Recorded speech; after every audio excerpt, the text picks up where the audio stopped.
लोग ऐसा भी कहते हैं कि बम बम ठाकुर ने बापू से कोई मंत्र दीक्षा नहीं ली हुई है, वो ऐसे ही सब अब आ गए हैं बैती गंगा में हाथ धोने के लिए। तो आप बता ही दीजिए कि आपने मंत्र दीक्षा कब ली और कहाँ। फिलहाल चक्रपाणी महाराज की क्या कहना है इस पूरे मामले में भी जो हो रहा है?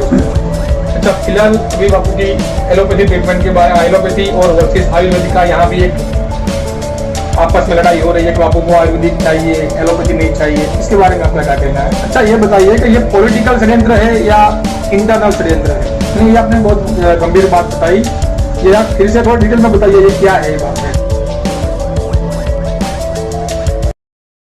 अच्छा, हमने कई सोशल मीडिया में हमने कई मैसेज पढ़े हैं, उस पर आप पर एक गंभीर आरोप लगा है कि आप पैसे खाकर, तो पैसे भी ईसाई मिशनरियों से पैसे खाकर आप ये सब साधक परिवार को आपस में लड़ाने भिड़ाने का काम करते हैं। इस बारे में आप क्या कहना चाहेंगे?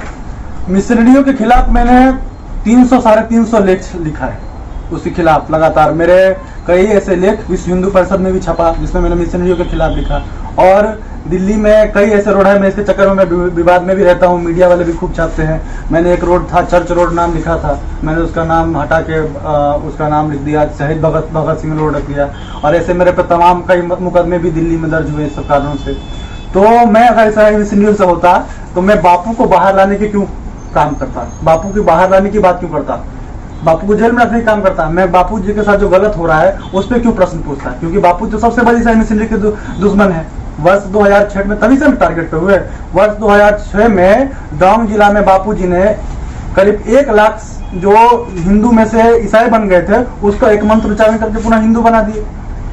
सबरी कुंभ आयोजन हुआ था, तो उसके बाद से बापूजी टारगेट नंबर 1 बने। तो उसके बाद 2008 वाला मामला हुआ और 2013 में जब उनको वो लोग सक्सेस नहीं हो पाए तो अंदर के लोगों को कुछ खरीद लिया। मेरे को क्या है, मैं तो यहाँ पे मेरे बारे में बताया जाता है कि मैं शानदार होटल में रुकता हूँ, मेरे साथ कोई चल के देखे मैं कहाँ रुकता हूँ। 6 लोगों के साथ रखता हूँ, जिस होटल की किराया 600 रुपए है, जिस रूम का किराया 600 रुपए है, 100 रुपए देते हैं हम लोग। मैं जानता हूँ कि बापूजी करकसर में मानते हैं, तो मैं करकसर से जीना जानता हूँ। और ये 100 करोड़ 200 करोड़ होता ना तो अब तक तो इनकी नौटंकी खत्म कर दिया होता मैं। अच्छा, कई लोग ऐसा भी कहते हैं कि बम बम ठाकुर ने बापू से कोई मंत्र दीक्षा नहीं ली हुई है, वो ऐसे ही सब अब आ गए हैं बैती गंगा में हाथ धोने के लिए। तो आप बता ही दीजिए कि आपने मंत्र दीक्षा कब ली और कहाँ ली है? देखिए, एक तो मैं इसका उत्तर देना उचित नहीं समझता कि मैंने मंत्र दीक्षा ली है, ये मेरा पर्सनल मामला है, मैंने ली है या नहीं ली है। और अगर फिर भी आप लोगों का सवाल है तो बदरपुर में मैं 14 अगस्त 2011 में दीक्षा ली है। बापूजी का सत्संग कार्यक्रम था 2 दिन का। और हमारे परिवार में लोग 1992 से जुड़े हैं, जब मेरे जन्म भी नहीं हुआ था, उससे पहले से लोग जुड़े हुए हैं। मुझे किसी को प्रमाण या किसी के सर्टिफिकेट की जरूरत नहीं है कि मैं साधक हूँ या मैं ये नहीं हूँ। अरे तुमसे तो जो बोल रहे हैं ना उससे तो मैं अच्छा साधक हूँ कि बापू पर अत्याचार हो रहा है तो मैं बिना डरे आवाज उठा रहा हूँ। मुझे कोई फर्क नहीं पड़ता कि मैं किसके खिलाफ बोलूँ, मेरे को मार सकते हैं जो लोग। मैं तो आप कुछ बातें बताना नहीं चाहता हूँ, आपके कुछ वो पर्सनल मामला है, ऐसा मामला बता दूंगा तो बापू पे ये लोग लगा देंगे कुछ भी कि बापूजी ने बोला, ऐसा कुछ भी बोला नहीं। तो जो लोग ये कर सकते हैं उसके खिलाफ मैं बोलने की हिम्मत रखता हूँ। तो मैं भक्त नहीं होता तो मेरे को क्या मतलब था बापू के लिए बोलना, बापू के लिए लड़ना। मैं जोधपुर, जो लोग बोल रहे हैं एक दिन जोधपुर नहीं बैठ रहे हैं, मैं हर महीने जैसे बापू की तबीयत खराब होती है, हर डेट होता है, मैं जोधपुर आता हूँ। तो जिसको जो बोलना है बोले, परंतु और गड़बड़ किया जाएगा तो मैं उसके खिलाफ बोलता हूँ, बोलता था, बोलता रहूंगा। अच्छा, आप चक्रपाणी महाराज से भी काफी नजदीक रहे, उनसे काफी आपका मिलना जुलना रहा है। शुरुआत में चक्रपाणी महाराज ने बहुत बापू का समर्थन किया, मीडिया में आके बापू के बारे में उन्होंने बहुत अपना पक्ष रखा, अच्छे से पक्ष रखा बापू का। फिलहाल चक्रपाणी महाराज की क्या कहना है इस पूरे मामले में भी जो हो रहा है? उनका भी यही मानना है कि जब अंदर के लोग गड़बड़ है तो मैं क्या कर सकता हूँ। मेरा कर्तव्य है, बापू को मैं मानता हूँ। बापू बोलते वो संत हैं, वो मर्द हैं, वो हिम्मत वाले आदमी हैं। तो मैं उनके समर्थन में था, समर्थन में हूँ, समर्थन में रहूंगा। तो जब भी अभी भी जरूरत होती है तो वो ट्वीट करते रहते हैं, मेरे से पूछते रहते हैं बापूजी का क्या स्वास्थ्य है, यहाँ पे हूँ। तो हर दिन एक बार फोन आ जाता है उनका, कैसा बापू का चल रहा है, ठीक तो है ना बापूजी, हमारी कोई जरूरत है तो बताओ। तो उनकी जो है वो कर रहे हैं, पर कर्तव्य तो हमारा बनता है ना। जब गुरुजी हमारे हैं कि गलत, जब हमारे सामने में स्पष्ट है कि गड़बड़ हो रही है फोटो में और हमारे लोग कर रहे हैं, गलत पेपर सुप्रीम कोर्ट में लगा दिया गया, 1 लाख जुर्माना हो गया। वो ईसाई मिशन नहीं लगा दिया था क्या, या मैं लगा दिया था? मैं लगाया था क्या? अर्जुन लगाया था ना। तो उससे पूछेंगे ना सवाल कि क्यों लगाया था। अभी सुप्रीम कोर्ट में डेट ले लिया गया। वकील से फोन करके हमने पूछा कि ऐसे ऐसे क्यों हुआ, तो वकील साहब बोले जो अर्जुन बोलेगा वो करूंगा ना, क्योंकि मेरे को जो इन्फॉर्मेशन देगा पीछे से कि ये करना है अभी, नहीं तो इससे ये हो जाएगा। तो पैरोकार की तो बात मानते वकील, आपने कई केस लड़ा होगा, देखा होगा, तो उसमें यही होता है कि जो पैरोकार की सलाह से वकील लड़ते हैं, फिर पैरोकार की बात सुनते हैं और उसके बाद रास्ता निकलता है। पैरोकार बोलेगा मेरे को डेट ले लो, मैं तो 6 लाख दूंगा आपके डेट का, तो वकील साहब तो वही करेंगे ना जो पैरोकार जी बोलेंगे। तो वही हो रहा है इस मामले में। अच्छा, फिलहाल अभी बापू की एलोपैथी ट्रीटमेंट के बारे, एलोपैथी और वर्सेस आयुर्वेदिक का यहाँ भी एक आपस में लड़ाई हो रही है कि बापू को आयुर्वेदिक चाहिए, एलोपैथी नहीं चाहिए, इसके बारे में आपका क्या कहना है? देखिए, मेरे कई डॉक्टरों से बात हुई जो पहले बापूजी का इलाज करते थे, उन्होंने मुझे बताया कि बापूजी को एलोपैथी सूट नहीं करता है। अगर कोई अच्छा भी करके दवाई दे देना तो बापू को रिएक्शन ही होता है। और रही बात, हमारे लोग बोलते हैं कि सुप्रीम कोर्ट का ऑर्डर नहीं है, फलाने का ऑर्डर नहीं है, तो 2016 में एक ऑर्डर था जिससे बापूजी को आयुर्वेदिक ट्रीटमेंट मिल सकता है। अगर नहीं भी ऑर्डर था तो मैंने भारतीय संविधान में मैं मानता हूं और मैं पढ़ता भी रहता हूं, तो उसके अनुसार आर्टिकल 21A उसके अनुसार अगर आदमी को सजा भी हो जाता है उसके बाद भी उसको अपने हिसाब से अपने बीमारियों का इलाज कराने का अधिकार है। तो फिर बापू को क्यों नहीं है? बापू अगर बोले कि मेरे को आयुर्वेदिक इलाज लेना है तो कौन कोई जबरदस्ती कर सकता है? ये तो मानव अधिकार है।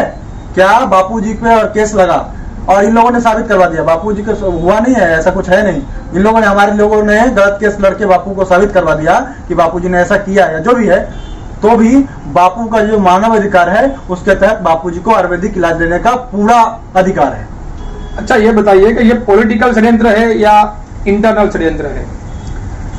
देखिए, मैं पॉलिटिकल मानता हूं, पर पॉलिटिकल बाद में है, पहले अंदर के लोग बदमाशी कर रहे हैं। अगर अंदर के लोग सही से काम लड़े तो पी चिदम्बरम अमित शाह को अंदर करवा दिया था, उससे बड़ा दुश्मन तो अमित शाह का बापूजी नहीं है। उसने अंदर करवाया दिया था ना, उसने भी अंदर करवाया, पर पी चिदम्बरम ने बेल लेके दिखाया ना, उसके पास वकील था, उसके पास सिस्टम था, तो उन्हें लेके दिखाया।